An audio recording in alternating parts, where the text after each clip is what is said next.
as ASN and going up against Infamous, it's really shown us that, anyone can step up to them. I know before we had our matchup between Infamous and Impunity, and that is amazing to watch, but I would like to see ASN bring a good fight to Infamous. It will be tough, but I want to see it.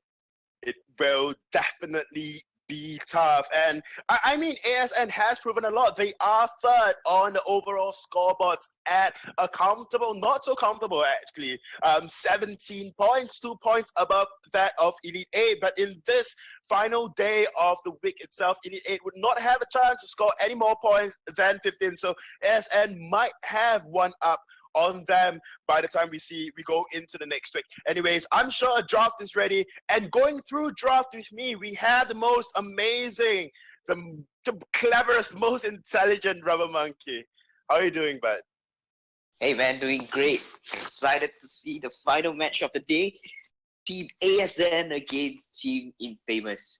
Now you said that it's the first placing team against the third placing team. And I'm sure many viewers out there is rooting for both this team, which one is the underdog, which came up from the Challenger Series all the way to a third place, showing promising progression, and as well Infamous, as always, the top tier team who prove that they are a force to be reckoned with.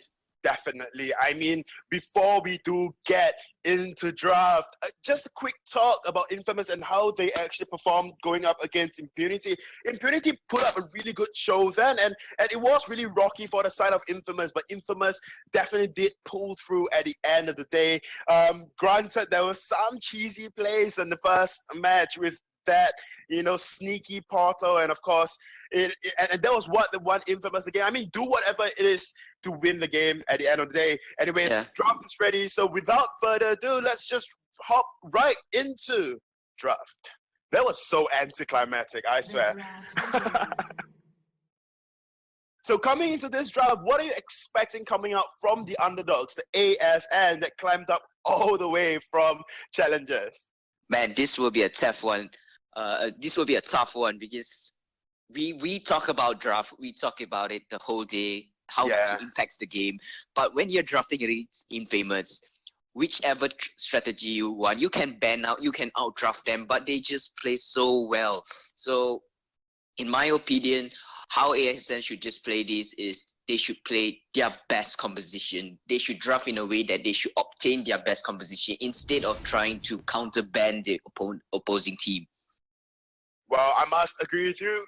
If you cannot match up to macros and micros of opposing team, it's better if you play to the best of your heroes. And anyways, I requested Joe did DM me and ask me where's my hype. So here it is.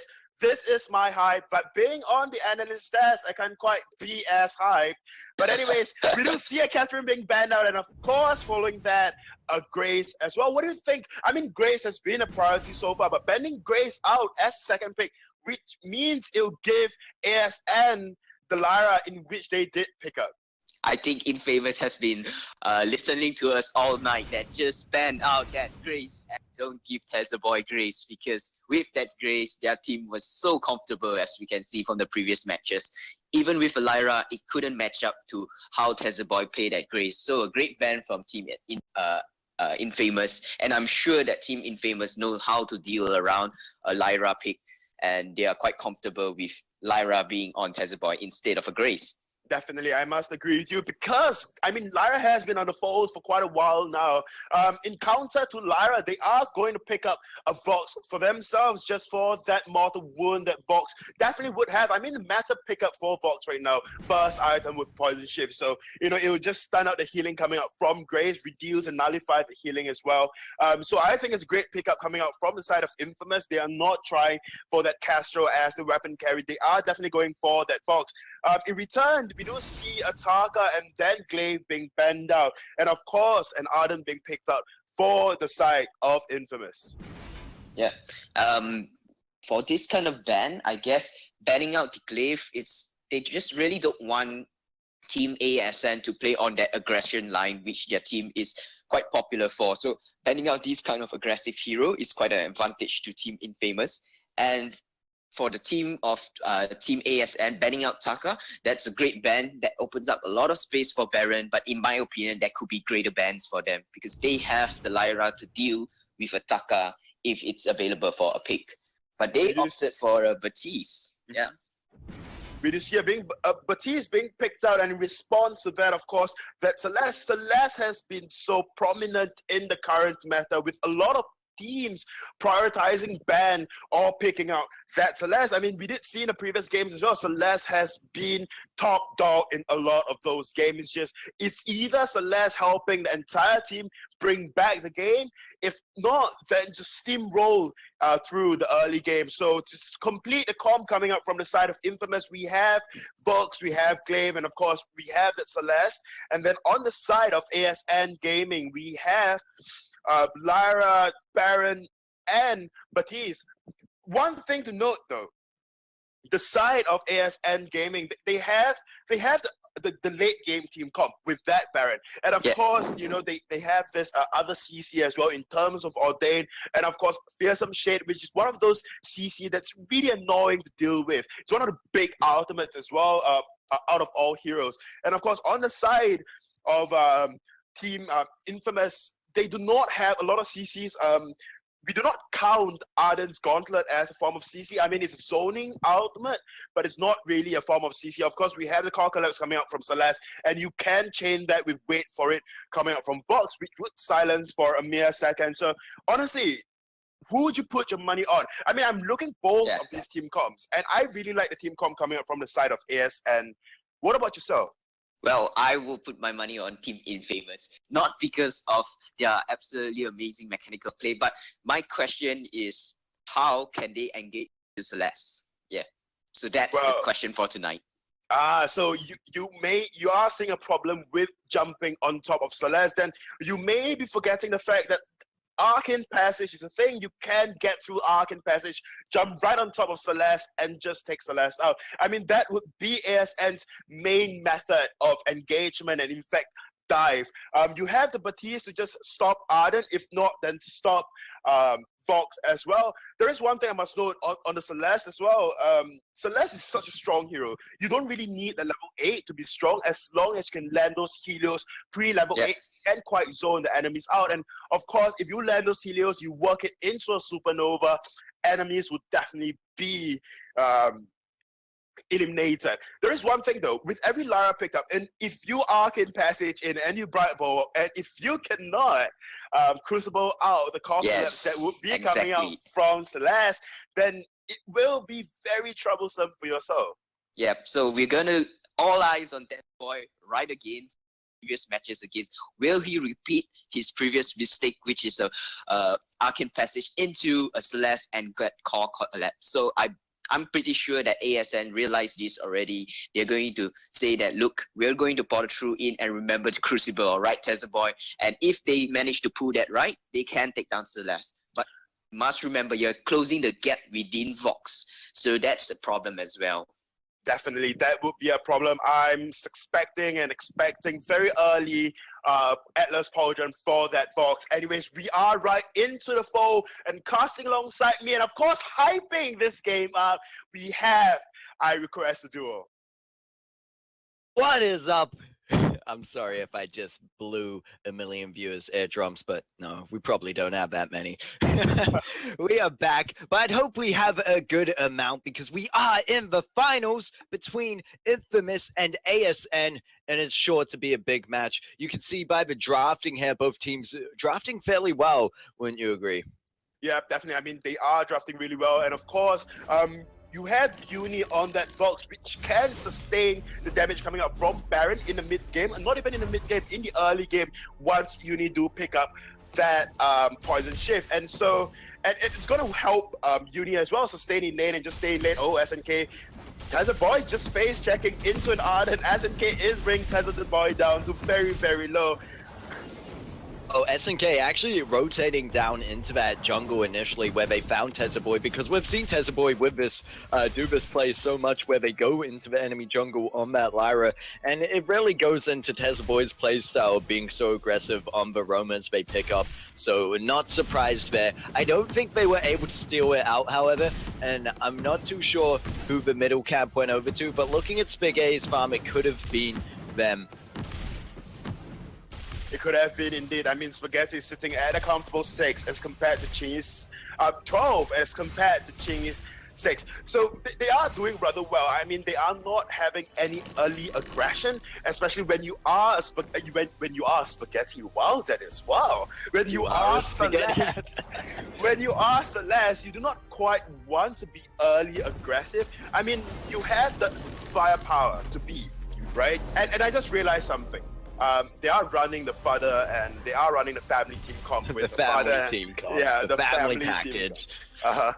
So anyways, back to my point, you do not want to try to be aggressive up against, say, a Baptiste in the early game. Granted, you can quite burst him down, but then if Baptiste is empowered, then you may face a lot of damage coming out from the Baptiste with the bad mojo. And of course, if you do try to run away, and there is always an Ordain that you must consider.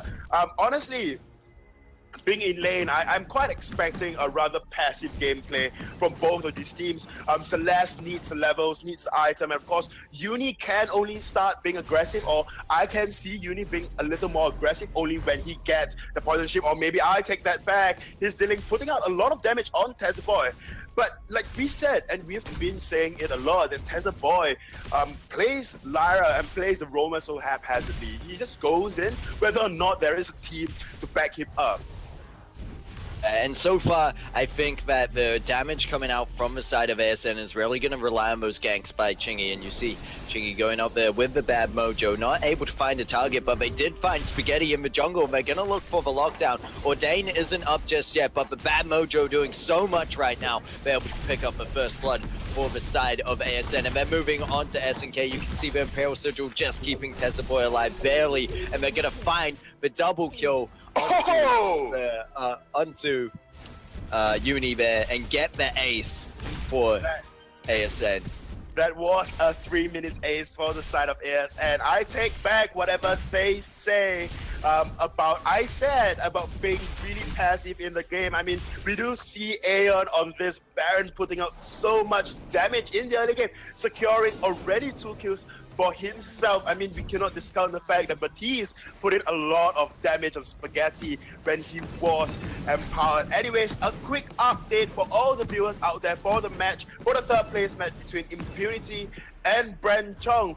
Impunity did take that game 2-1 and won that third place in mere 14 minutes. So good game, very well played to the side of Impunity. Anyways, back to this game, we do see an early ace coming out for the side of ASN, just giving them that slight lead, although, I mean, slight lead in terms of kills on the scoreboard, but gold-wise, it's kind of even with just, like, say, 300 gold lead for the side of ASN. And it might just be more of a confidence boost that ASN need moving into this final matchup against the Giants that are infamous. So it is good to see that the initial kills going to what you might consider be the underdogs, and Chingy sitting in the jungle waiting, does have the Fearsome Shade up and manages to secure the kill with a final hit, but is going low to that Crystal Sentry and it's going to get picked up by SNK. But you can see the damage already coming out from Chingy on that Baptiste with the Shatter Glass. Well, yeah, I mean, Shatter Glass is generally the first pickup, and you don't really need that. You just need your Heavy Prism to deal a lot of damage, and then we do see Aeon needs to be careful there. Boy is going to go in with the... Boy, you need to be careful because Aeon could receive some of that resonance damage and stop him from backing. And you see Infamous right now being very aggressive up in this lane, taking the opportunity, knowing that Aeon went back to base. They've taken out Boy, and they're probably going to take the first turret of the game. They tell ASN, you guys got the first ace, but we're going to take the first objective. And I think it's very much so like Infamous to do so, in terms of having that kind of lane pressure. I mean, Infamous have got such better macro management overall as compared to ASN. There is a reason they are top team. Although, granted, like you said, ASN did manage to get the early ace, but then there was nothing that they could get out of it. There was no turrets, nothing at all. And I guess that is where Infamous has got a one-up onto that of ASN, although ASN is applying a lot of pressure right now and Ching is up in lane. We might see another possible engage. Yeah, perhaps. It looks like just a bit of poke damage between the two teams, but ASN definitely wanting a return turret after what happened, and they're not going to so easily back off here, but Infamous might just force them to, as it's going to be SNK going in. There's more ordained on Uni. He has to back out that to dodge out from the Porcupine Mortars, and there's going to be the Fountain of Renewal having to be used on the side of Infamous, and they managed to back out of it for now, but ASN sticking around. They really want this turret, but the minions cleared out instantly. Spaghetti on that level 8 for Celeste now has a bit more range. Ordain going down once again, and Bad Mojo doing tons of damage, followed up by Fearsome Shade. They're able to secure the kill onto Box and pushing SNK and Spaghetti back. Fizz Iron Cannon isn't going to hit, but you can see the side of Infamous so low right now, and Solar Storm gonna pick up the kill onto Tessa Boy. Kills just popping off everywhere between these two teams. However, ASN not able to make the final push they needed onto that objective. It is very tough when diving onto a hero that has the Vanguard given to them by Arden, because it makes it just, they get the speed boost and it makes it harder for you to kill them there. And I think it is a very good pickup to have the Arden, whether they wanted to just have the family combo or, you know, if they actually want, Arden would be good in this situation because it does synergize well with a hero like Celeste, who is kind of immobile in a lot of cases. So it can help them get out of a lot of bad situations. Definitely, I must agree with you. I mean, Celeste, as generally all mages are rather immobile because of how they need to stand there. Oh, the ASN Chingy might be going for Uni at this point in time. Chingy does put Ordain down, followed up by Bad Mojo. There's going to be the right bulwark to try keep him out for a second, and it looks like Chingy isn't able to block that one, but they managed to get out of it alive anyway. There's a lot of heliogenesis going down, or genocide, I don't know how we should say that. And there's Chingy once again with the Fearsome Shade. A big engage coming out from ASN, but the disengage from the side of Infamous is strong enough to push them back, and you see Tezza Boy going very low, getting clipped by the Solar Storm this time, not going to go down, but Spaghetti low in energy. I think Infamous realizing they have to back out from this one. Well, they have to indeed. I'm not sure why Gold Miner was started, probably as a distraction for the side of ASN. Oh my, the massive damage going down onto Chingy. And then that's from Vox alone, I believe, with that tension bow. It's just crazy right now. Chingy with no defense, and that is gonna hurt. That will hurt indeed. I mean, you are forcing Chingy to go back. You don't really need kills to secure objectives at the end of the day. You really just need, you know, them to be low enough, forcing them to all part back, and then you have free reign on the objectives, or rather say turret, or even that of Goldmine. We do see Spaghetti just roaming up, just trying to have a rendezvous with his team, catching Chingy out. Chingy do use Ordain on Spaghetti. And we see Chingy might be the one in trouble now, as Tezzaboy is going to get chased down and split away from Chingy, and they now have Chingy on the run on his own. He has a bit of lifesteal built into his kit, but it's not going to be enough. Ion Cannon dropping on the team of Infamous, but they're going to get out of there fairly unscathed and return to lane, where they have, and this is the thing, ASN had a bit of a cheeky start, to say if anything, or a strong start, but Infamous have now regained control of this, and because of their lane pressure, and that's where so much of the current meta is about which lane is going to get ahead. Right now, Uni doing a great job sitting on 101 CS over to the A9 of Baron, but Baron is in no way not able to put out the damage as we see there, and Tezzaboy able to secure the kill, and they're going to try chase down Spaghetti, who's fairly low at the moment, but Spaghetti luckily going to find the safety of that turret. However, SNK might not, as the damage comes raining in from Aeon, but he's tanky enough to survive through that. And I think this is the problem with ASM right now. They really need to just get some more objectives taken under their own belt, and they want to push this turret in. But they need to be careful, because Vox is returning to this lane, and you see Aeon jumping out there, actually walking back into the gauntlet, and Uni has returned to the fight. He's going to get ordained and just mounted down, luckily blocks out most of it. but ASN still unable to find this objective they want. They push Uni back to under half health, and if they go in for another gauge, they might be able to pick up the kill, but Spaghetti still on the back line. Hasn't got back to base yet. Might need to refresh on that energy as we see SNK getting low, and Uni being the next target. Spaghetti going in with a Solar Storm and picking up another snipe onto Baron. That was really impressive coming out from the side of Infamous, managing to hold up for so long, although like both of them, like both Spaghetti and Uni was really down close to no energy, and health-wise as well, they really had nothing. But at the end of the day, they did manage to pick up the kill, and of course, just to push the lead even further, they are going for the gold mine. Ooh, Imperial Siege drop and gets stolen by that of Lyra. Definitely, of course, right? Tezabor and this Lyra.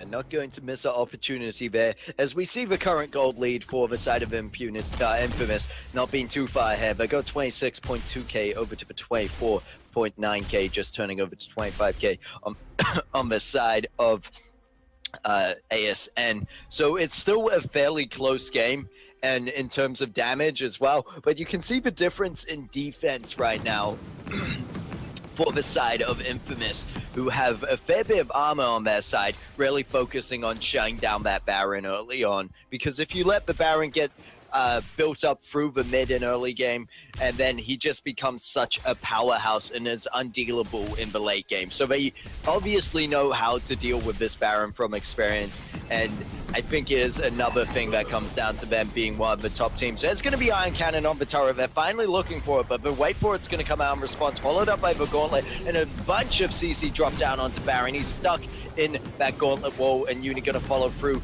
has the support of the Fountain of Renewal, and they can just jump in there and chase through with that. There's no Echo yet on SNK, however, so there's not going to be another Gauntlet coming up to secure the kill, but he will tank up the damage from the turret as his team managed to take a turret in response. So still putting ASN on the back foot for the most part, but I think it was also kind of expected to be seen and going up against the top team. But ASN, you talked about behind in macro plays, and it just comes down to them having to give their best, and they got here for a reason. So I believe ASN have a hope, but you can see how well Infamous are just controlling this match.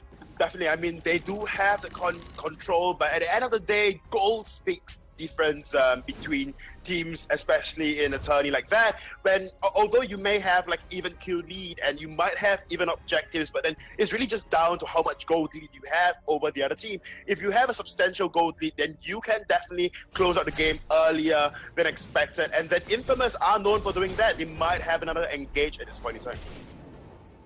And we see Infamous maybe getting ready, but Gauntlet isn't up, so I think they're gonna hold out for now. Maybe just trade some poke damage. Spaghetti with a long range on most Heliogenesis at the moment, and Aeon gonna take a fair bit, forced to use that jump jets defensively, and it's gonna be Uni jumping in, trying to fight it on a 2v1 situation into Tezabor and Aeon, but there's gonna be Spaghetti. Actually, we should take a look at Chingy, who's trying to dive on the backline, trying to find Uni right now, and Spaghetti's going to get caught out alone, and this is the problem when you leave Spaghetti alone on that Celeste, because they can't escape on their own. They need the help of SNK, but SNK is also going to fall. Uni is able to back to base, however, and this could be the chance for ASN to take that return turret and even the playing field right now. And Vox needs to be careful to not get caught out here. Chingy could go in with Ordain, which he does, but they're not going to follow through with it, or I might be wrong, Aeon jumping in just for a bit of pressure there, and they're gonna turn around to this Kraken right now.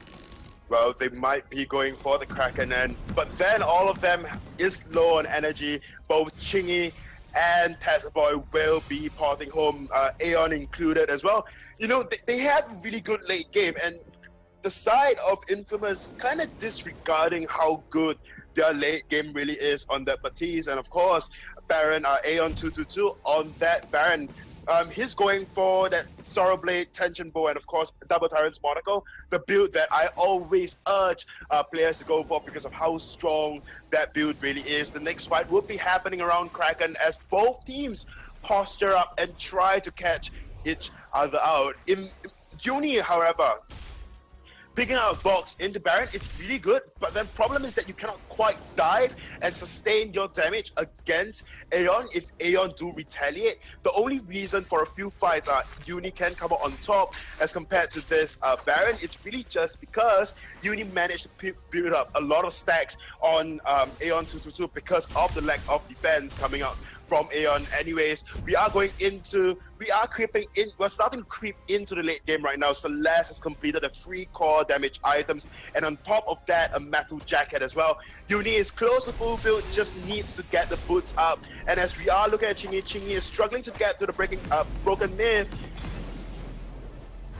Okay, so no fight is happening. I was really hoping for a fight to happen at a point in time, because honestly, it is just down to this fight, and seeing how well both of the teams are playing, even Infamous has to be wary and cannot discount the ability coming out from the side of ASN Gaming. And it looks like Infamous wanting to drag that fight more so into their own jungle. Tezaboy going in with the portal, followed up by the Bright Bulwark. That's going to be a crucial ultimate down, at least in terms of engagement. I don't know why Spaghetti's backing off there and didn't just corner out onto that Lyra, but Infamous obviously making that decision to just hold up in their base. And they're respecting the damage coming out from ASN now, and they understand it. You see Uni able to buy that weapon infusion, so it might be a go sign for the side of Infamous here as they return to the lane. Spaghetti, however, half health at the moment and having to back off. I wonder if ASN are going to have the courage that we've seen of other teams just rush Kraken, but it looks like they're going to wait it out, and they know that Infamous are going to come looking. They don't flare the top rush, and they're going to go in. There's the stun onto Uni, there's the Bright Bulwark, and it's followed up by the Ion Cannon. They managed to get the kill. There's Solar Storm in return, followed up with the Gauntlet as well to keep them in there, but it's a 3v1 situation. ASM with the ace! And that is massive. 17 minutes, 55 seconds into the game. They're able to take that anchor turret. They might look to take it all. ASN needs to be careful to not get greedy. They still have 15 seconds up left before Uni is back up. They might be able to take one turret with the damage they have, but they really do need to be careful. It'd be better if they could split the damage, but the minions haven't moved on just yet, and now they're going to back out of the base. They're going to try. The Gauntlet isn't up. Echo wasn't used previously, so he's not going to have that available, but they're still going to be able to chase ASN out there.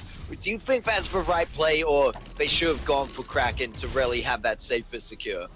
Well, I mean, if they are looking to end game, then definitely Kraken would be the better choice. But then just to push Infamous out of their comfort zone by rushing another turret, it is, I think, the cleverer pickup overall. They are going to posture for it. They are posturing for another fight. I mean, Spaghetti on this Celeste, she is doing really, really well. Except for the fact that in that fight, it was a lot of Uni and SNK being in the front line, just taking up way too much damage, deleting them. Oh, they are coming in from the top. On the top rush, SNK gonna face check that one, and then flaring it out. Now, you do have the Celeste available to get some of that vision down, but they need to be so careful because one stun could mean the engagement, where we see the Ordain come down. Tezaboy's looking for something. He's caught in the Gauntlet alone. Is going to use the Bright Bulwark to save himself in there, and actually pushing Infamous off. And you were right about that. Infamous in an uncomfortable situation where ASN just in control right now.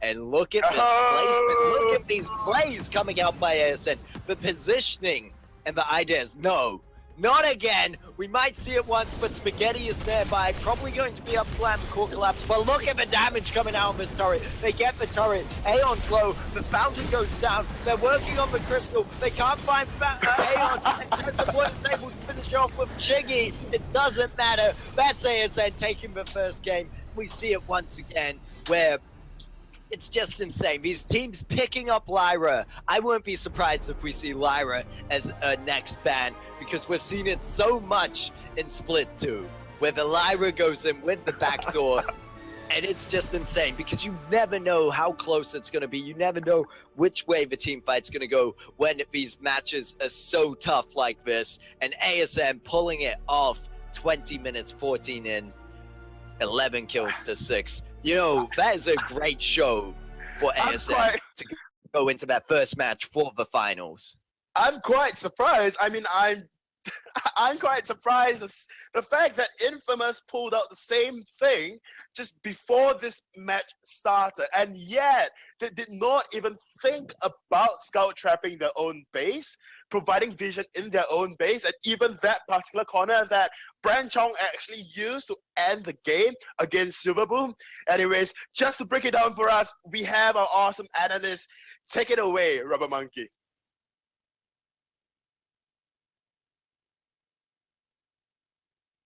Okay, it's fine. Rubber Monkey isn't with us at this point in time, so we are just gonna break the game down. I mean, there is really nothing much to break down at this point in time. I mean, thinking about this, it was just a clear backdoor.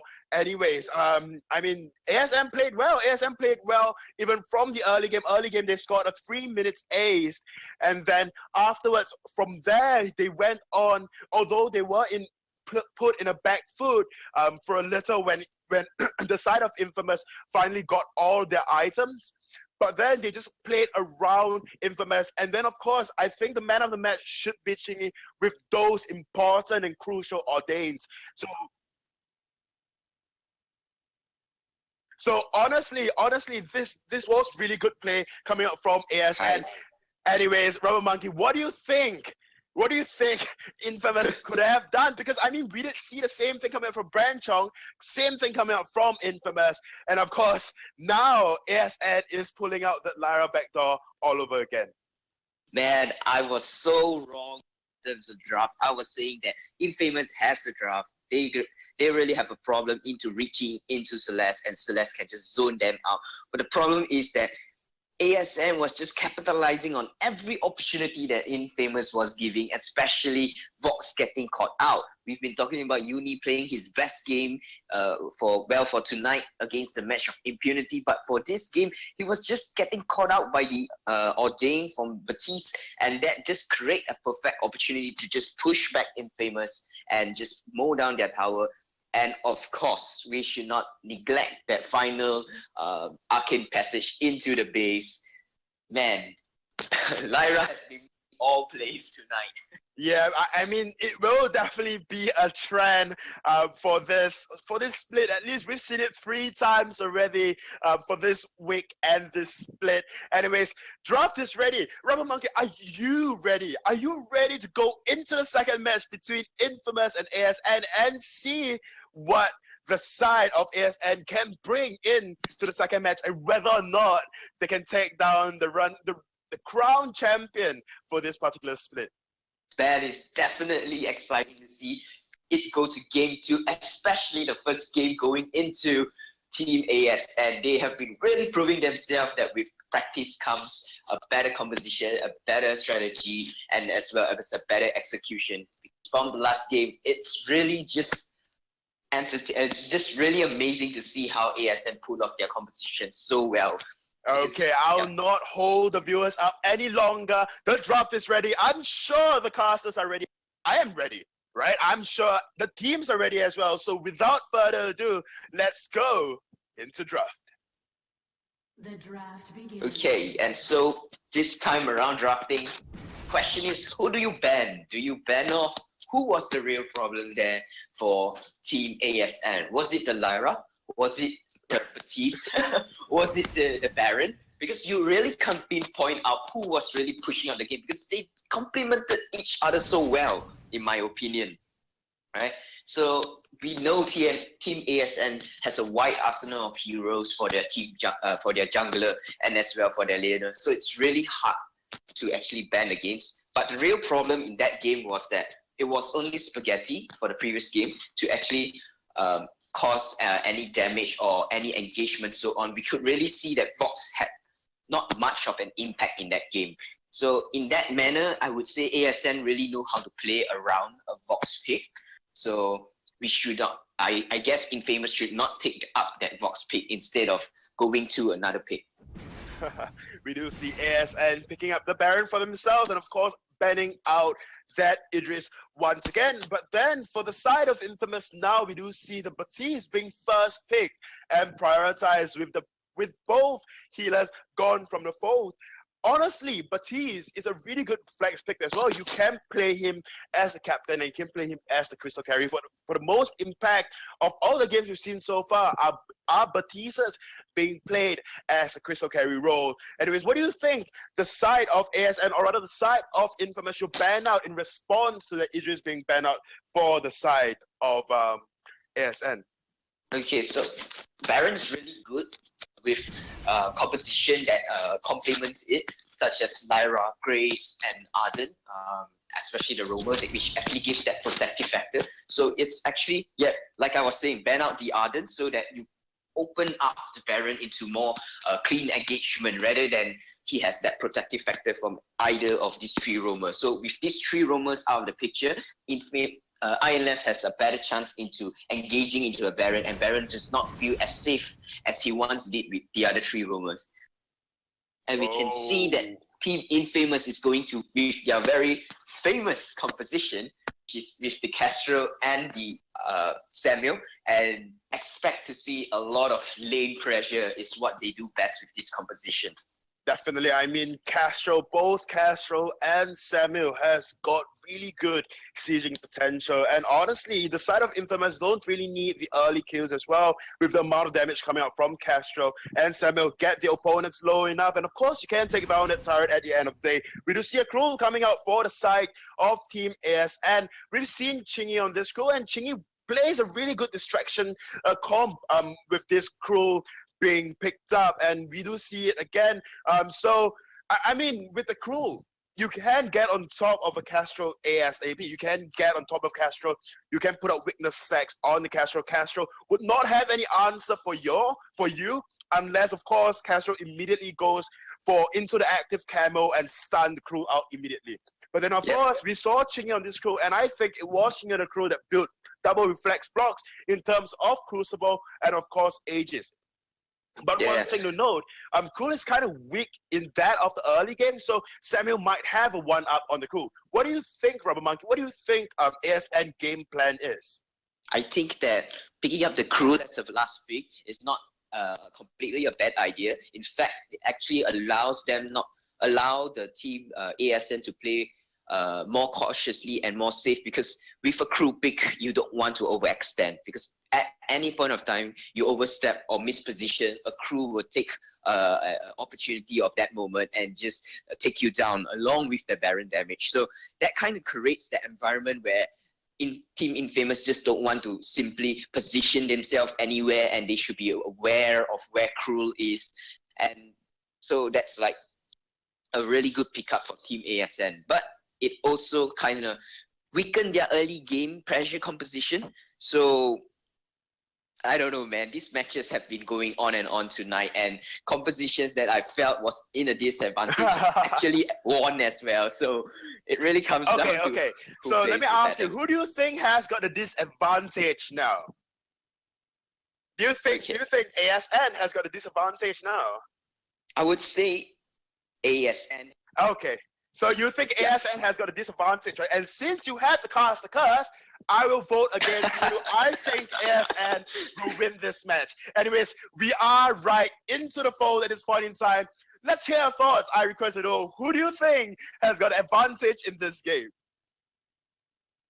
Is tough to say. I mean, you talked about this Baptiste pickup being flexible, and we're going to see it on that captain role. And, you know, it provides a lot. It has the CC with the slows and the stuns from the Ordain, as well as the fair, which can be quite massive if you position yourself well enough.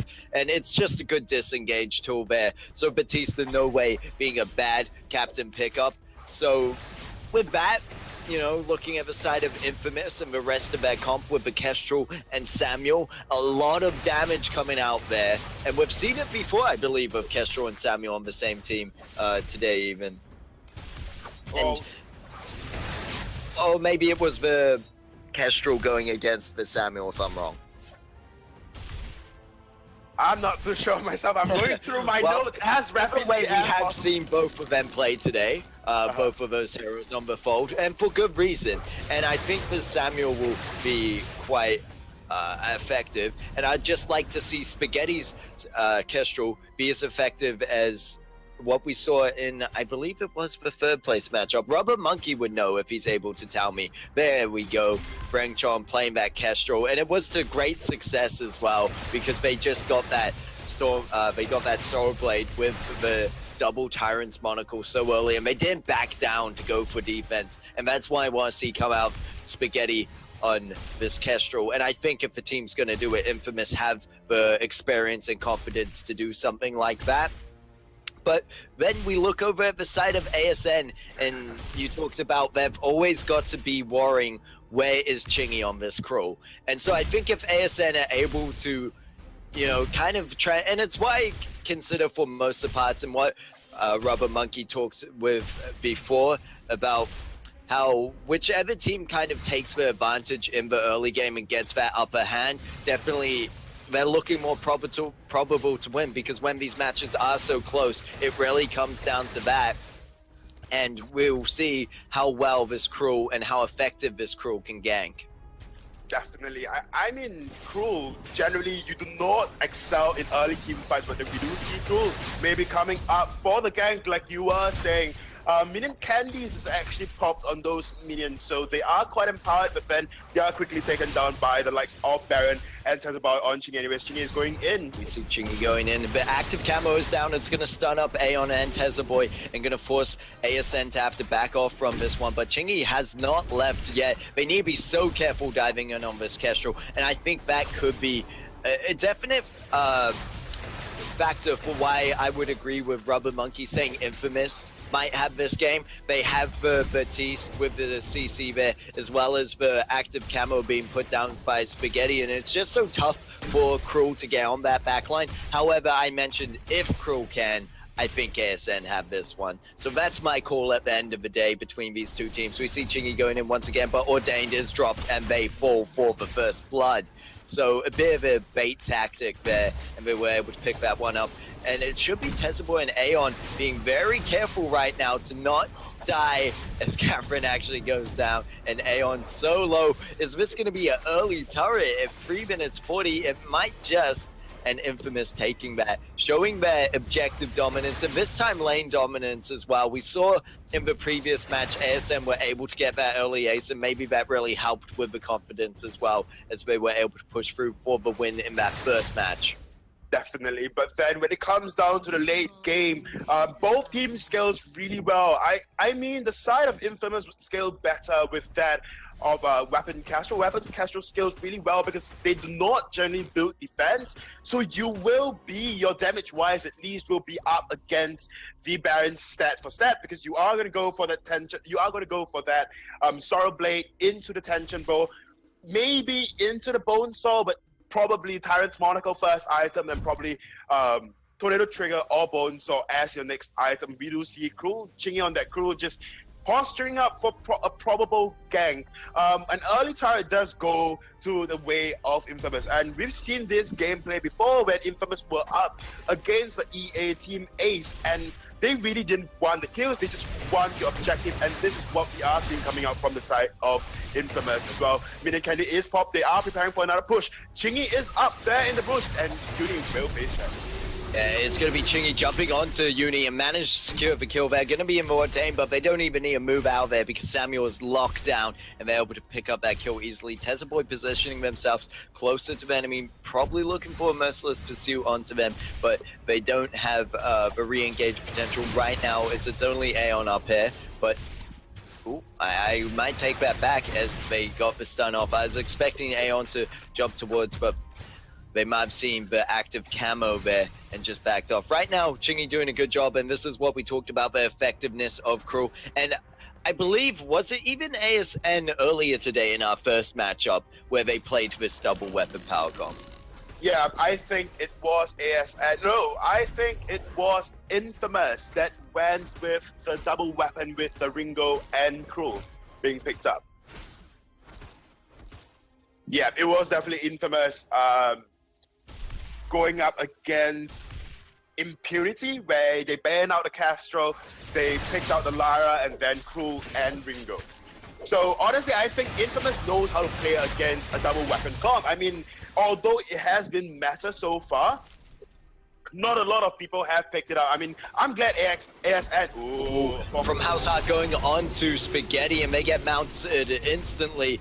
And the plus side of playing Weapon Orchestral is that you can active camo during a fight, but that's not going to matter if you're dead instantly. And you can also see Tessa Boy with the flares helping to secure those kills, making sure Kestrel doesn't get away sneakily. Aeon actually going to get stunned out as he tries to jump away from that one. One shot, one kill, going to come out, but doesn't land onto Aeon, who is the primary target at the moment. You can see going very low. Tessa Boy trying to do what they can to body block, but it's a bit of a bait as Chingy is in the wing lurking. Manages to pick up another kill, actually handing that one over to Aeon, but Aeon needs to still be careful. Are they going to continue to bait? Because you shouldn't play with your food too much.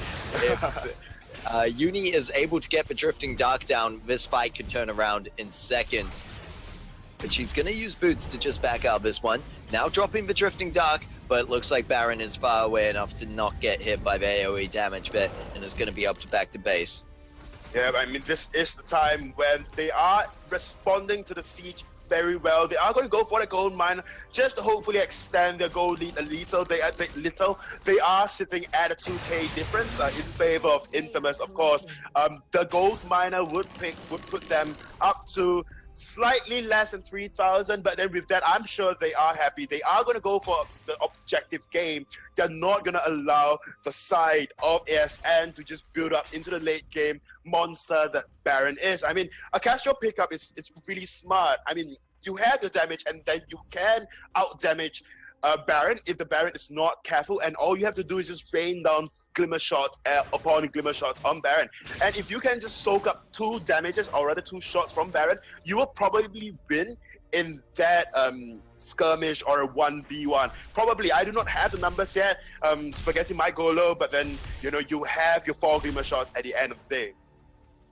What I just hope ASN are able to do, especially going this double weapon comp and going this burst weapon comp, you can see the tension bows coming out on both of the carriers for the side of ASN. There's going to be a flare, and he doesn't even worry about it as he throws out from House Hart, and Oblivion is going to drop on SNK to try disengage that fight. Meanwhile, Kestrel getting around the backline, landing the shots onto the Baron, and now it's going to be Chingy following up. He's going to fight for his life, though, almost taking out SNK with him, but not quite. And why worry about ANS, especially going up against a team like Infamous, who are so objective controlling as they are right now? We saw it previously in the first matchup today that ASN had, and they weren't really able to, I guess, close out the objectives when they needed to, and that did cause for a bit of a problem when they lost one of those matches. However, they have made it out to the finals now, and we'll have to see if they're able to learn from their mistakes. It's just going to be so crucial at moments when Kraken comes up that they're able to push it through and end this game soon, because if not, Infamous are going to just be able to take this into the late game. They only have to build one type of defense, and it's going to be that much easier against a burst comp that's going to be less effective at that late game stage.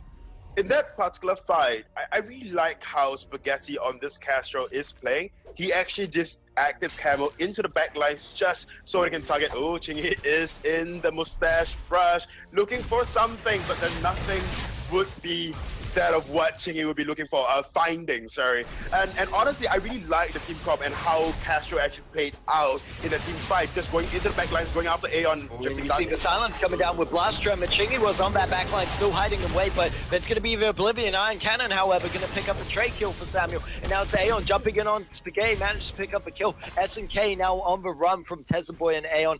The Merciless Pursuit not for another 3 seconds, and they're not going to be able to follow through with that. Tessa Boy also low on energy, and Aeon fairly low on health, but able to stick around here. They shouldn't be too worried about SNK on this Batiste, as he's not going to put out too much damage, but they need to be cautious of the returning teammates on the side of Infamous. And I would say that fight definitely went in favor of ASN. You saw Chingy, he did his job. He went in, bursted them down, and then the Iron Cannon was able to pick them up. Obviously, ASN would like something a bit cleaner and be able to lock down all the targets, getting an ace, because they've yet to get themselves an objective, and the gold lead is slowly pushing ahead for the side of Infamous, sitting at 27.2k over to 22.7k of ASN. So they're in a bit of a tough spot right now, and you pointed out before, I believe in our previous match, that it really comes down to the gold difference between these teams. They're even in kills, but it's gold difference in objectives and what they're going to do with, once they get those kills, what objectives they're going to take. And right now, they're both in favor of Infamous. They have that gold lead and they have the objective lead. Definitely. And there's one thing, though, for the side of Infamous. What went wrong early on in that team fight was they weren't aware of Chingy's whereabouts, and they immediately jumped on Aeon 222, in which Aeon acted like a distraction there. Chingy went in for Samuel immediately. Ooh, they might be caught out while taking gold miner at this point in time. Yeah, it looks like ASN want to contest for this one. They're not going to get Blast Tremor did go down, but a bit late. Chingy still holding on to that from House Heart. Will be able to use it now onto Samuel. I'm going to jump in instantly, follow up with that. They're able to get the kill on to the Samuel, but it's going to be Oblivion dropping down, not before Ion is used, so they're going to get a bit of extra damage to try help out Chingy. And this is the way ASN are fighting, with one of them is going to die in this first comp. And one time, I believe, one fight, if they continue like this, they might be able to get right. In that situation, they actually knew Chingy was there. It's just so much burst coming through by Chingy and Aeon. As soon as Aeon jumped in after the From House Heart landed and was able to help out with that. But you could also see the danger coming through when you've got big ultimates like Oblivion and Fearsome Shade coming through from the side of Infamous. Those all need to be blocked out. Otherwise, it's going to be Infamous with the team wipe. Definitely. I mean, there's a lot of team fights out there that happen, and bet in favor for the side of ASN. Problem is that they cannot quite close it out clean, and at the end, like in the end, the aftermath of not being able to close out clean is that they are unable to take out any objectives at all. They really need Aeon to be in the front, to be alive for them to take out any objectives. I mean, Chingy can go in, burst the hero down, and then immediately die afterwards. There is no problems that Chingy can do that, but then they really need this Aeon, Baron on this Aeon to just survive, to have any chance at coming back, to be honest, because Chingy cannot quite burst SNK down, but then Aeon can. Aeon on that Baron can and is able to burst SNK down. So they're gonna start to prioritize who their main hero target should be, and that really should be another team, and then keep Aeon alive as long as they possibly can. Yeah, and right now Infamous kind of just regathering themselves, regrouping control of this match, and you can see as well of vision control, which is so important in this situation when they need to know where Chingy is, whether he's making a rotation around to the backline. And we keep talking about Chingy on this crew because it's such a key component to whether the fight is going to work out, whether he's able to get that surprise attack onto the enemy here. And of course, keeping Baron alive, as you said, is the second part of it, because they need to be able to confirm objectives and kind of push something through here. Yet this turret, the first turret for Infamous, has barely been damaged, and you've got to really give it to Infamous to be almost 15 minutes in, and they still have that first turret up. They have so much control right now, and they're taking two away from the side of ASN. Right, so we do see Spaghetti Infused picking up that bone saw as well, just so to counter, just so to tear down and shred all the armor. Oh, one shot kill going into the bush. It's going to be responded by From House High, and there's going to be the Oblivion straight on top of Samuel and Betty's trying to protect them. And there's a lot of damage going out onto the side of ASM. They need to be careful here. There's some shade going to miss out on Chingy because that crew is rather hard to hit right now. There's going to be the Ordained, but Aeon just shooting him from the back line. I think they need to be careful here because Uni is going to drop that Drifting Dark. Isn't going to follow through with it, however, because he knows Cruel has to be ready and waiting in that bush. And there he is. He jumps in, following through, but Kestrel on the back line, able to pick up the Baron, and it's going to be Cruel picking up the Batiste, but however, Kestrel then turning that focus to the Cruel and finishing off with a triple and an ace. Kraken is on the field, and this is why Infamous are winning. We talked about kills and getting objectives from those kills. Even though up until this point it's 9-8, ASN just weren't able to get the objectives after their kills, and Infamous show them how. Yeah, and honestly, Spaghetti now is really just playing like Chingy on the crew, just hiding in a brush and just only popping out just so he can secure kills or take down the Baron, or when he has a clear view of Aeon on that Baron. And I think it's a really smart play coming out from Spaghetti as well. He has to do that. He can't quite be in the front line together with that of Samuel, because he really needs to go into the back lines, into Aeon, and try to remove Aeon from the entirety of ASN on the total equation for that matter as soon as possible. They are going to siege this turret, and then of course, with just look at the amount of damage Spaghetti has, and there is nothing the side of Ion Cannon gonna come out, Chingy able to lock down that Samuel. They pick up a kill, but look at Aeon with no defense at the moment. It's gonna die to SNK by the help of Spaghetti pushing them out. Of course, Spaghetti gonna find that active camo hit with the Glimmer shot, and they find another one, and it's just Chingy can't stick to Spaghetti at the moment. Spaghetti's got to a point where they're too far ahead with the Sorrow Blade, double Tyrants, and a Bone Saw, and they're just going to move their way onto this turret.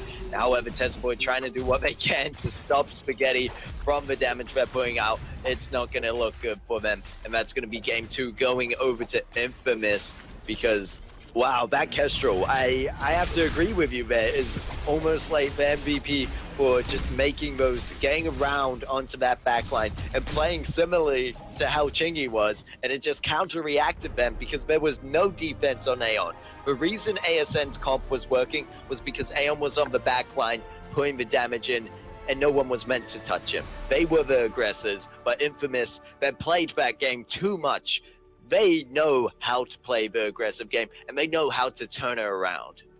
They definitely do. I mean, just looking at how Spaghetti was playing, Spaghetti knows. And I think what Infamous has over ASN is the ability to adapt and adapt fast.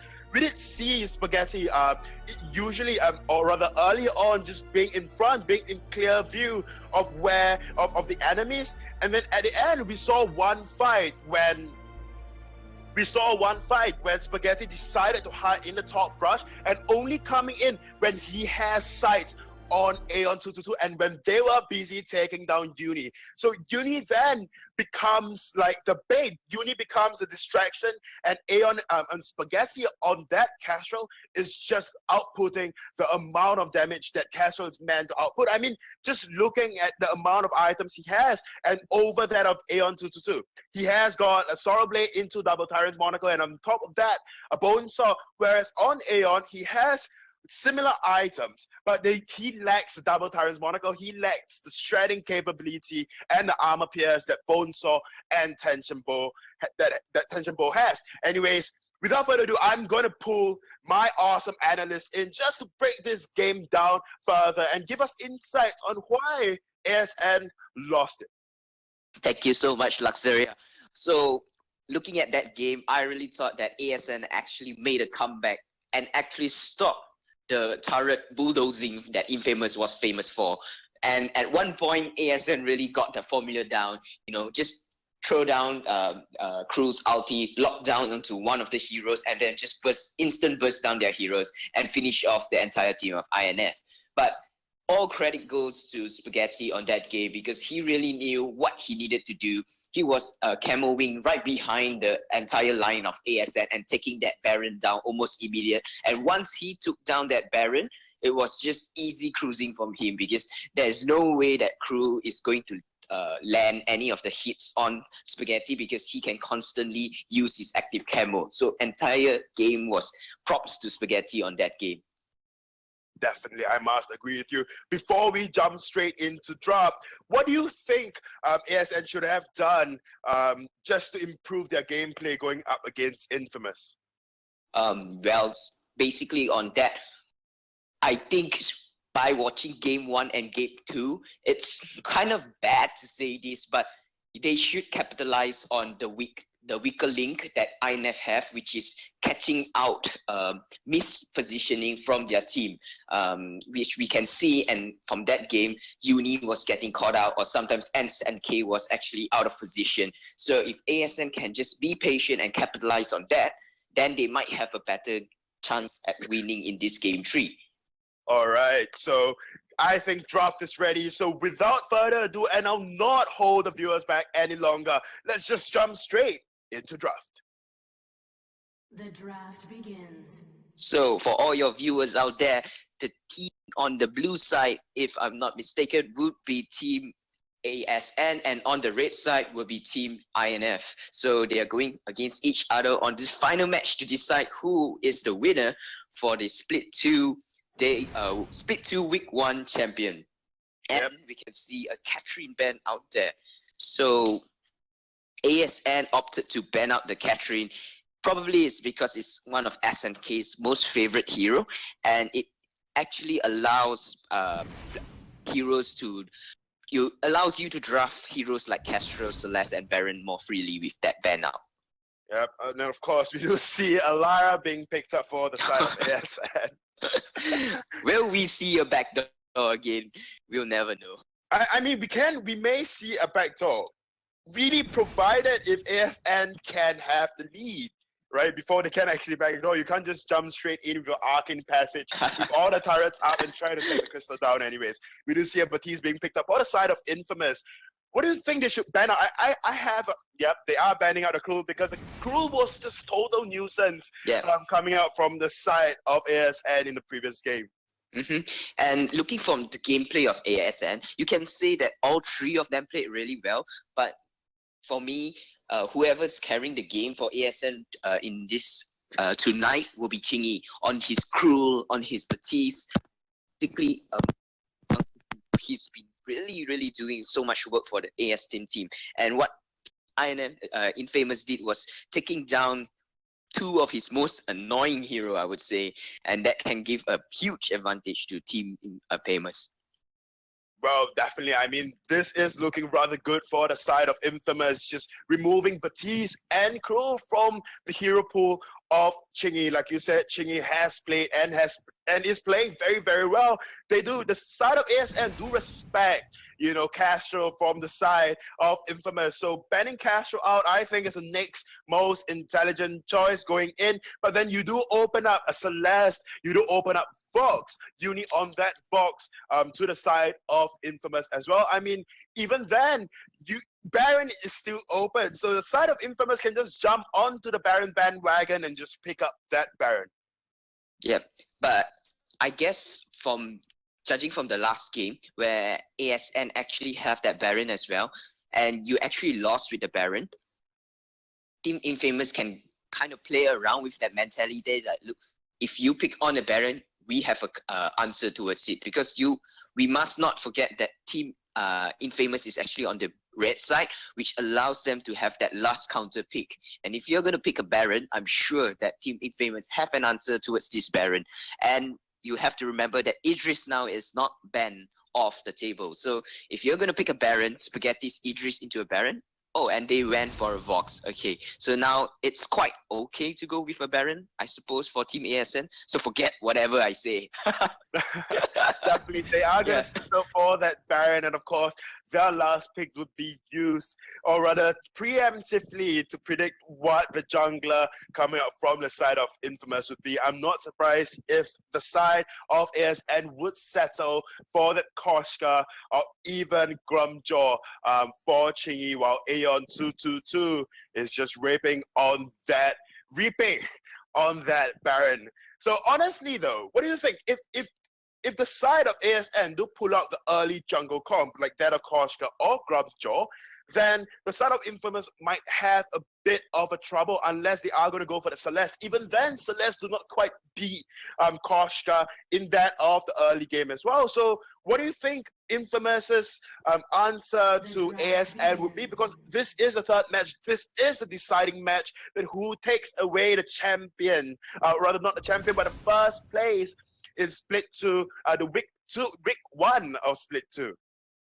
So seeing over here, based off whatever composition they have picked over here, with a Batiste pick on the Infamous side, I guess it's really difficult to draft into using Koshka, as you mentioned, on Chingy.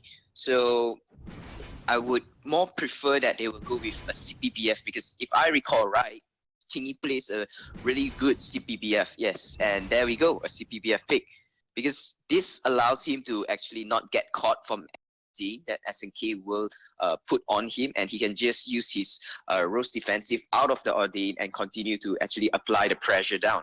I like how you said it's Rose defensive and not Rose offensive. Although, yeah. Right, very good wordplay on Yep. that.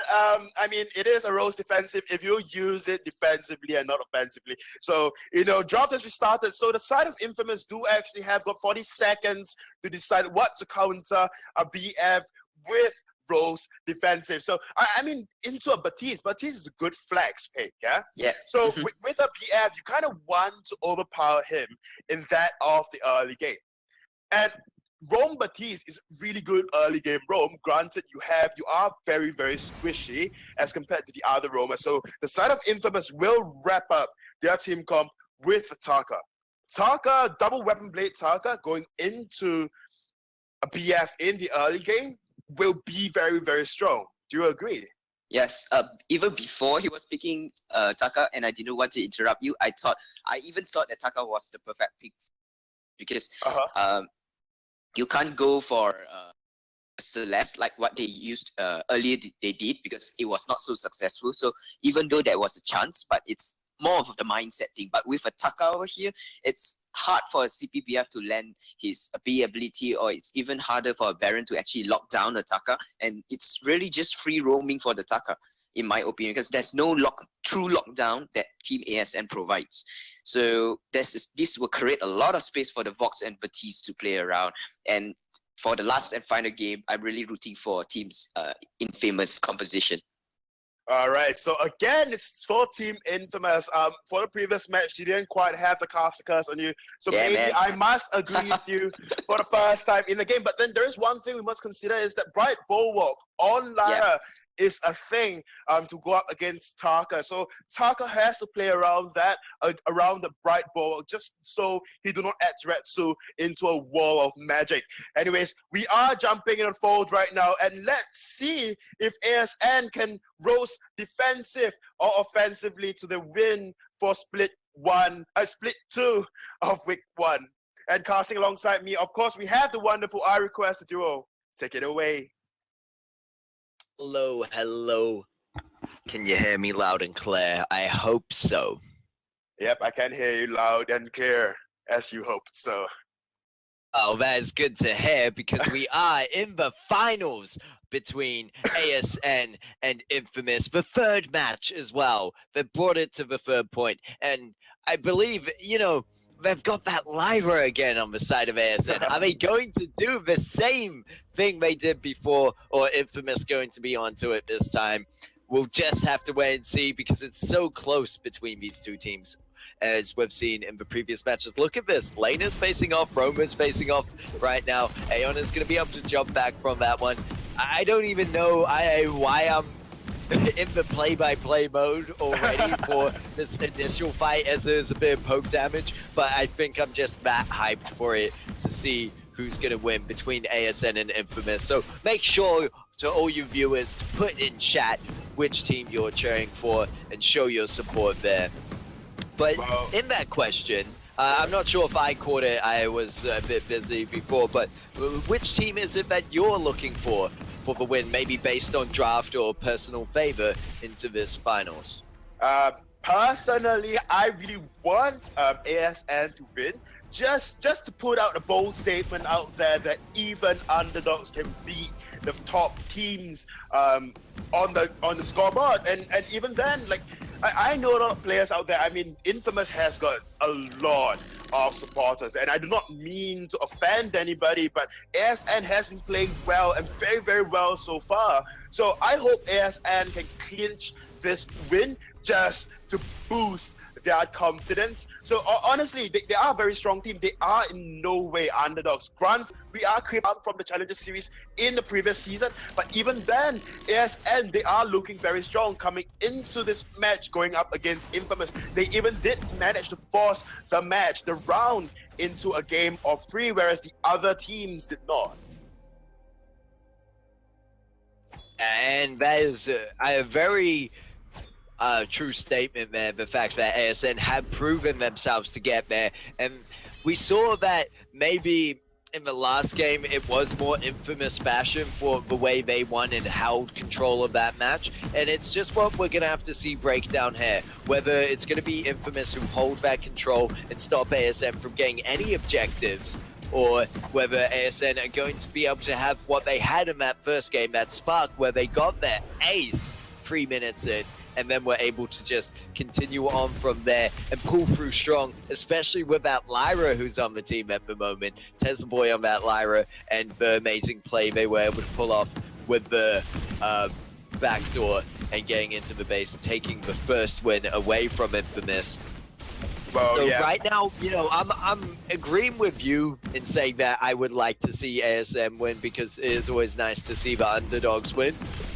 And I'm a bit stuck on this in terms of draft, because they have a very good team on the side of ASN. They have that Black Feather that synergizes very well with the Lyra as well as the Baron, because you've got that front line for Baron, so he can sit on the back line and do his job. But we saw previously how when it was Kestrel in the jungle, I believe, or Kestrel on the lane, on that weapon power Kestrel. Yeah. And they were able to get around onto the back line and get that Baron. Very sneaky steal there by Chingy, able to get that mid camp that Infamous and Sohab worked on. So yeah, it really is going to come down to how this game transitions into the mid and how the general fights break down and the flow of things go. I feel if Infamous are able to continue as they did in that previous match and get very objective controlled like they do so well, then yes, it will be an Infamous game. But I'm wondering if we'll see any kind of ASN upset, whether they're able to make any plays happen early on, or if they're just able to hold their ground against Infamous. Yo, yeah, I must agree with you. And there's one thing about the side of Infamous is that I see a lot of respect coming out from them. They are allowing Chingy on this Crystal Black Feather, you know, to just farm up into level 6, get the Shatter Glass as soon as possible. We do see Chingy getting spotted by Uni. And then we do see a rather passive gameplay coming out from both teams, just respecting the fact that, you know, they are the top teams after all. And of course, we do see a lot of respect coming out from the side of Infamous. Like I said earlier on, Chingy does go in. Ooh, but it's going to be Chingy with the dive in there onto Uni, and the Ordained's not going to keep him locked down for low. Chingy does have that Rose offensive at the moment, and Aeon might be the next target with SNK looking for him. And it's going to actually be Target jumping on, and they're going to be able to find the kill. However, they won't. Ordained is going to stun out the Black Feather, and Target's just going low on each team. Except on the side of Uni, they are on the side of Infamous, I should say. Did I cut out there? No, you did not cut out. No, I realized what happened now. It's okay. But yeah, I was just talking about the sustain that both teams have. ASM with the Lyra, of course, but on the side of Infamous, they have Uni, who's going to have that Kaku. He's going to be able to jump in there, deal with damage, and then get out with that and have that healing and speed boost. So far, 0 kills at 5 minutes 50, and you said these teams are respecting each other, but they're also just playing very cautiously, because this is the third matchup and the match that decides who gets the final spot, the first place spot for Split 2 Week 1. Well, it is the first place, right? The coveted first place spot. I mean, it is always good. Oh, Chingy might be caught out in the Ordained, and they might engage. Looks like he's going to be able to Rose offensive his way out there. He was fighting off with the on point, able to get that fortified health as well, which is going to help him out with diving in. And it works so well with this Lyra, who's going to just heal him back up to full health. And then he's going to go back in for a bit poke, but should be careful, because Ordained is going to be a bit of a problem for him, and I think it's the bad mojo stopping Chingy from backing there, but I think it's very similar. Oh, Chingy with a lot of damage on Spaghetti, but Taka isn't too far away, does jump onto Chingy before fight health, gonna keep him alive for a second there, manage to get the first blood for the side of ASM, which is the only advantage they're gonna get there, but it's gonna be the trade out, Chingy going down for Spaghetti, and now I don't think Taka has the damage just yet to jump onto Aeon. Meanwhile, with Tezaboy being there with the heals, but Tezaboy might fall if he goes too low and too deep into the jungle. There's going to be the support coming out from Aeon trying to stop it, but they're able to pick up a kill. But we didn't, yeah. Let's carry on.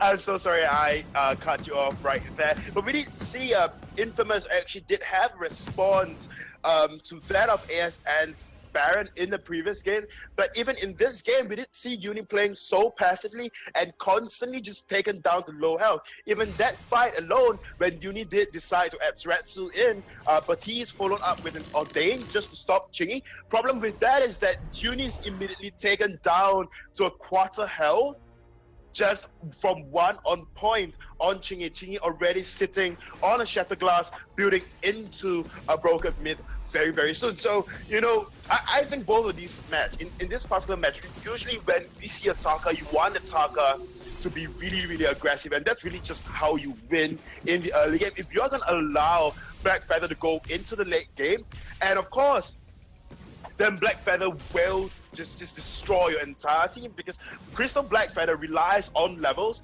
the level 8, and of course items as well. And same with Aeon on that Baron, they rely on items and of course that of level. We see Chingy now getting caught out, and Vox using wait for it to make sure they secure that kill. Infamous want to take this lead slowly but surely, and it's kind of the trouble we saw before with, I believe it was Aka on the side of ASN in the previous match. No, they had double weapon power. Is the Cruel, that's the one. Is the Cruel on the side of ASN, who just had trouble diving into the enemy team comp because of that Batiste. And now we see Chingy joining back into the fight. He is full health, so they have a bit of an advantage here, but he's going really deep into this one. Does get caught out by the Ordained once again, but he's going to manage to find the kill onto Taka. Vox just barely getting out of there alive, and it looks like they'll find the kill onto Batiste as well. So big turnaround for ASM there, and really what they're looking for, but you can see the trouble when is even an initial fight when Chingy dives in and just gets caught out by the Ordained. And he does have the Rose offensive up, but not always. There's only 2 stacks, so he's got to time that right and use it wisely. Well, yeah, I must agree with you. And there is one thing you must note, that in team fights wise, the side of ASN would definitely come out on top. But what happened then, and that allowed the side of Infamous to actually pick up that first turret, was because Chingy was caught out, like you said, by that Ordain, and he refused to Rose offensive out because, I mean, Rose defensive, I guess it's great utility for your side, but then there are better uses for it, like to deal damage, especially as a Crystal, as a CP Black Feather. So honestly, so if they were going to engage in the team fight, the side of ASN would definitely be coming out on top. So I don't think ASN should be playing so passively and allow the side of Infamous to just continuously push the turret. They should be more proactive and of course more dynamic with their engages and just going almost immediately with Tezaboy on the Arcane Passage, and then of course Bright forward. This is the thing, it's what Infamous is so good at pushing these objectives and taking control of the match. And you're right, if ASN aren't able to make a turn on this and aren't able to make a big impression, get a lot of kills, and most likely they need the ace, because we know before in the previous match they weren't able to find it, and it just left them in a similar position to where they are now. They're even in kills, but they're not able to get the kills that matter for the objectives they need. And Uni going very low, it's going to be Chingy once again getting stunned out, even while having 2 charges of that Rose offensive available, is going to jump in now to get the kill onto Batiste, hand it over to Aeon, and followed up with the kill onto Spaghetti. Taka actually sticking around. Why did he jump in? He might be caught out and might hand over the ace. Aeon's going to jump under turret with the jump jets, and there's the double kill. There's the ace. Infamous practically giving them that one. I mean, Taka probably had Zuretsu in thinking that Bright Bulwark would be down soon, but that wasn't the case at all, and he just went right smack into the wall. Like I said, Chingy do not and refuse to use Rose defensively just to get out of Bright Bulwark. He'd rather wait for the Ordained. Yeah, sorry. He'd rather wait for Ordained to just pass over before he decides to engage. If not, then he'd rather risk the stun. I'm not sure how it's working out for him so well. I mean, I'm sure it's working out for him so far, but the side of Infamous is just not making full use of the fact that Chingy is stand out for that mere second, and they should have capitalized on it and just immediately dive on Chingy. Oh, you could see in the early game they definitely were able to capitalize on those moments and where they were able to catch out Chingy on their own. But now you're right. It is a bit of a risk and reward thing that Chingy is holding on to those Rose offensive stacks, knowing that they need to be able to stick to the enemy and clean up for the ace where they're able to get the objectives. And I think ASN would notice this by now, that is where they are probably lacking in terms of not being able to secure these objectives. But it's good to see them to take a turret in return from the side of Infamous, because it shows that they might just be able to transition into this mid game and take control of the first Kraken that comes up.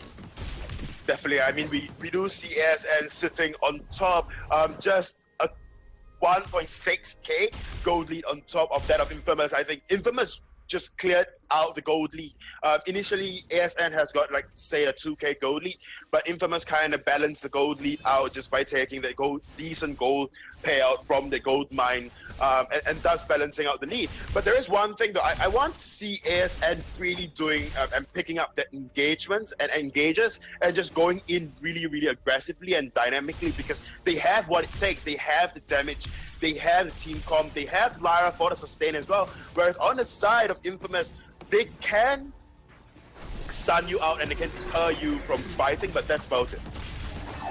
Now we see Infamous being the ones going with the engage. Iron Cannon is going to drop, but before that, Baron drops, and it looks like Chingy trying to do what they can on the backline, but not quite able to find the kill on Spaghetti, and this is the engage Infamous we're looking for, and it's definitely in their favor right now. They might not be able to get the ace, however, unless Tezza Boy goes too close, which they do. They get caught out and ordained, and that is not a good situation. Tezza Boy should just back before, because Uni is looking for the kill, but he isn't going to find it right now. Looks like X-Retsu wasn't up. If it was, he definitely would have had the range to get that kill. But Infamous bringing this one back around and making it the even game it should be. If not, it's still in Infamous's favor, if anything, by taking that second turret. Well, yeah, but there is one thing I would like to note in that team fight was that Aeon 222 was caught out. I mean, not caught out in the sense where, you know, he was roaming alone, but it was more as if because Chingy was in a brush and did not react fast enough, allowed the entirety of Infamous to just jump on top of Aeon, remove him from equation, and immediately turn their attention down to Chingy on that Crystal Black Feather.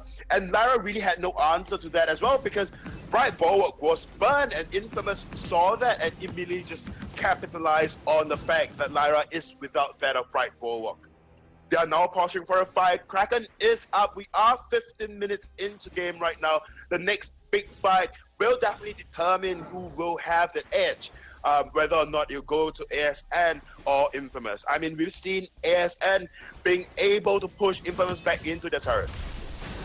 It's going to be Infamous with the engage once again, but Baron able to actually jump around this time and is looking for the kill on Spaghetti, but Spaghetti going to win that one out. Kill actually going over to Taka right now, and this is very good positioning by Infamous here, being able to, oh my, oh, that was so close between Uni and Chingy. It could have gone either way, but Chingy, Uni able to secure that one, and they're going to leave Spaghetti to push down the anchor turret for the side of ASN, and this is looking like it could be an Infamous game here, as they're going to take this turret and take the Kraken at the same time. This might look like an ASN, Infamous game indeed. I mean, you have Lyra on the side of ASN. You can't quite give them that edge, or you'll just see another Brand corner, if not just an epic backdoor with Arcane Passage. And they do have the Kraken right now, and they may be looking to end the game. I mean, they have enough damage at this point in time.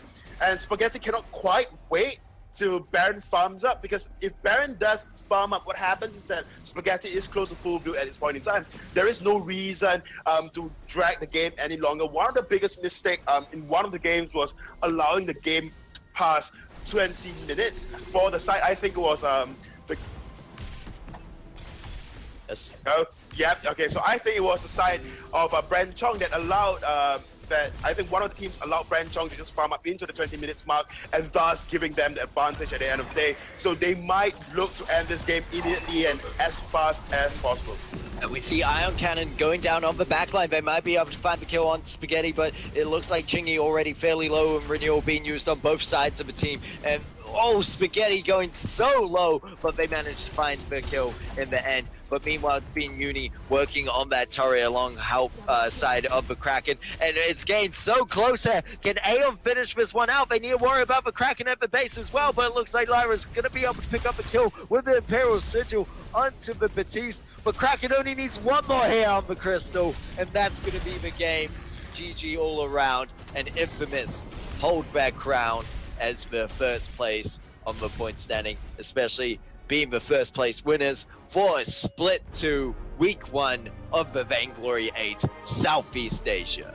But we must agree, like both of us did agree, that ASN put up a really good fight going up against Infamous, and I think Infamous, they are a really good team, and if ASN can put up this good performance to them, I'm expecting a lot more from the side of ASN Gaming. Just a quickly run through of the builds.